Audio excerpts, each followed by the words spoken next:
Now, the fingerprints and eye scans of every person in India are being gathered in the biggest biometric database in the world. More than 1.2 billion people's data will be on the system, which will give access to the welfare state. But opponents argue the scheme could be exploited by the Indian government. Alex Rossi reports from Delhi. This is an enormous task. The fingerprints and eye scans of every Indian in the country are being taken and collated into an online database. When complete, everyone will have a unique 12-digit identity number.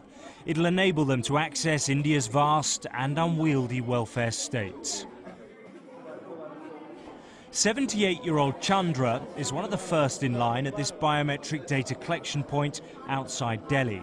He believes the scheme will stop corruption and help the poor get their benefits. There will be some source to stop the corruption. That will be the basic reason for stopping the corruption in India.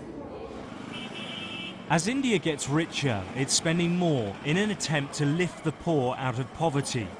But much of the money is wasted or stolen by corrupt bureaucrats. This biometric scheme of identity proof will make theft by officials more difficult, according to the project organisers. There are a large number of Indians who don't have any form of identity whatsoever. So this is a way to include them into the society and give them the benefits. The second reason is to improve the efficiency and effectiveness of government spending on public welfare. The project will take at least 10 years to complete and will cost billions of pounds. But take-up has been impressive.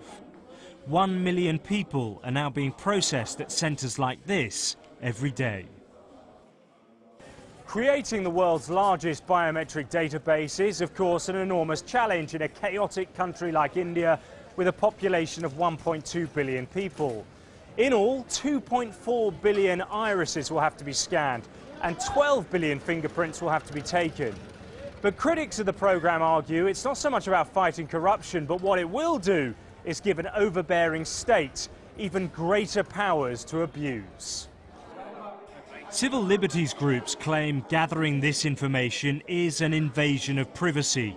Campaigners like Sanjay Parikh are now urging Indians to boycott the identity project. Once you collect that information, then all the time that person will be under some kind of surveillance.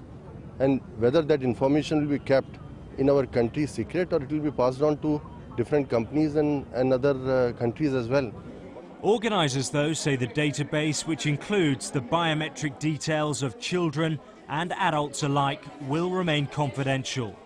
And the benefits to citizens of a more efficient and less corrupt state far outweigh any concerns about intrusion.